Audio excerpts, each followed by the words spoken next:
열왕기하 2장 5절부터 11절까지 보겠습니다. 열왕기하 2장 5절부터 11절, 구약성경 560쪽이 되겠습니다.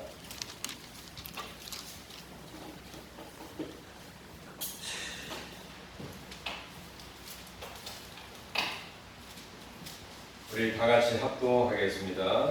여리고에 있는 선지자의 제자들이 엘리사에게 나와 이르되, 여호와께서 오늘 당신의 선생을 당신의 머리 위로 데려가실 줄 아시나이까 하니, 엘리사가 이르되 나도 아노니 너희는 잠잠하라. 엘리야가 또 엘리사에게 이르되, 청하건대 너는 여기 머물라.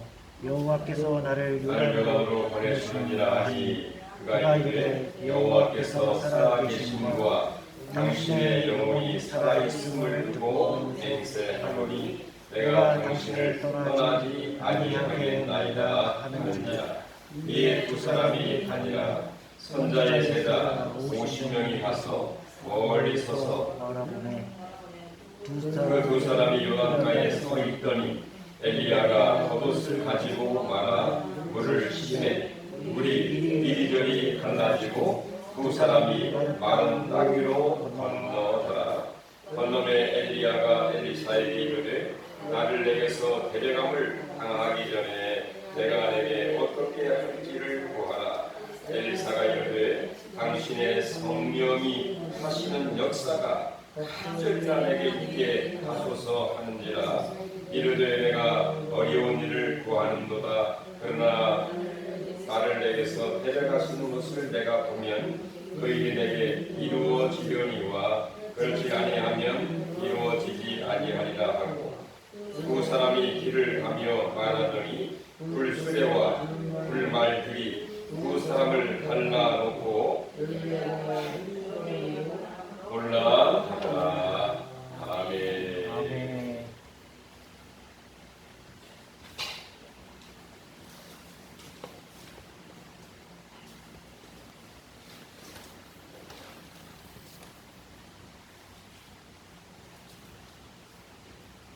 이 시대에는 어느 무엇보다도 지혜와 능력이 필요한 시대인 것 같습니다.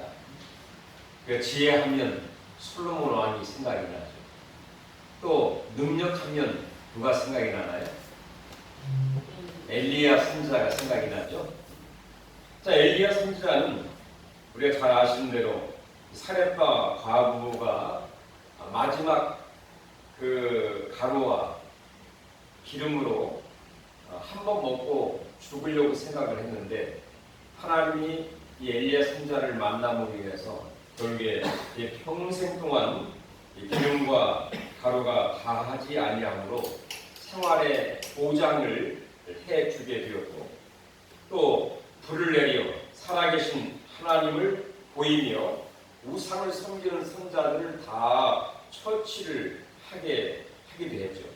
뿐만 아니라 3년 6개월 동안 비를 내리기에도 하지 않게 하고, 또 하늘문을 열는 바로 능력 있는 그런 사람이었습니다. 뿐만 아니라 이 엘리야 선지자는 죽음을 보지 아니하고 하늘로 올라간 그런 특별한 그런 분이었습니다.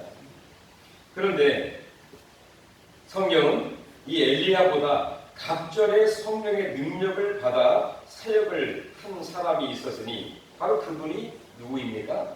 엘리사 선지자였던 것이죠. 그 시대가 암담하고 정의가 사라지고 우상으로 찌들어져서 하나님에 대해서 무지한 상황에서 바로 그 시대에 이 엘리사 같은 엘리야의 능력을 갑절로 받은 이 엘리사 같은 선지자가 필요한 그런 시대였다고 하는 것입니다. 과연 우리가 살고 이 시대는 어떤가요? 아마 엘리사가 살았던 시대보다도 더 암담하고 힘겨운 또 신앙의 어떤 그 어려운 시대가 바로 지금 시대가 아닌가 그런 생각을 하면서 정말 엘리사를 통해서 하나님이 크게 영광을 받으신 것처럼 이 시대에 엘리사 같은 그런 사람들이 필요한 때라고 생각이 들면서 오늘 본문과 열왕기의 하를 중심으로 해서 하나님의 일꾼으로 부름받은 자에게 필요한 것이 무엇인가, 그리고 하나님의 능력을 공급받게 되면 어떠한 일들이 나타나게 됨으로써 바로 나라와 그리고 많은 사람들에게 어떠한 유익이 있게 되었는가를 살펴보면서 하나님 우리에게도 영적인 능력 또 하나님의 신령한 지혜를 충만하게 부어주시기를 간절히 바라겠습니다. 아멘. 그럼 먼저 바로 영적인 지도자에게 필요한 것은 과연 무엇일까? 예수를 믿는 우리 모두는 성령의 은혜와 은사를 받은 하나님의 일꾼이라고 볼 수가 있는 것이죠. 바로 하나님의 영광으로 충만했던 이 엘리사에게 하나님의 부름을 받고 또 하나님의 일을 행하게 될 때에 이 엘리사에게는 무엇보다도 먼저 오직 순종함으로 주님을 따라갔던 것을 보게 됩니다. 어느 날 이 엘리야 선자가 엘리사를 찾아가게 되었죠. 찾아가게 된 그 동기는 어떤 자기의 어떤 생각에 의해서라기보다도 하나님의 전적인 그 명령에 의해서 하나님이 엘리야로 하여금 엘리사에게 가서 너를 이어서 선지자가 되게 하라, 그에게 기름을 부으라고 하는 하나님의 말씀이 있게 되었습니다. 열왕기 3, 19장 16절 이하에 보면 너는 또 님시의 아들 예후에게 기름을 부어 이스라엘 왕이 되게 하고 또 아벨 무홀라 사바세의 아들 엘리사에게 기름을 부어 너를 대신하여 선지자가 되게 하라 하는 말씀이 엘리야에게 임하게 되었던 것이죠. 자, 엘리사를 찾아간 엘리야는 소 12마리, 대단한 그 농장을 운영했던 사람이었던 것 같습니다. 소 12마리를 앞세우고 밭을 갈고 있는 엘리사에게 아무 설명도 하지 아니하고 자기의 겉옷을 벗어서 그 엘리사에게 던지게 된 거죠. 바로 그 이유는 자신의 뒤를 이어서 선지자의 사명을 감당해야 된다고 하는 상징적인 행동이라고 볼 수가 있었던 것입니다. 우리가 보통 옷 하면은요, 그분의 직분, 직위를 상징하는 거거든요. 예를 들어서 우리가 대통령의 옷을 입었다, 이 말은 대통령의 그 직위를 행하게 되었다, 그런 의미가 있지 않습니까? 누구의 어떤 옷을 입었다, 목사의 가운을 입었다, 목사의 그 직위를 얻게 되었다, 그런 의미가 있는데, 자, 이에 대해서 엘리사는 자신을 선자로 부르고 있음을 깨닫고 농사에 사용했던 농기구를 불태우고 소를 잡아 이웃을 초청해서 잔치를 배설하고 부모님에게 작별 인사를 한 후 감사와 기쁨의 마음으로 무조건 엘리야를 따라가게 되는, 그리고 그를 수종드는 생활을 하게 되었습니다.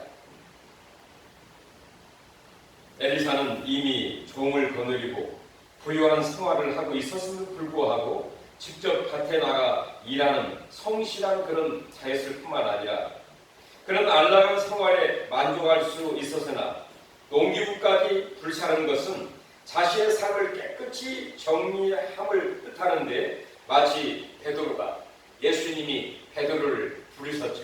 나를 따라오너라 할 때 베드로가 어떻게 했나요?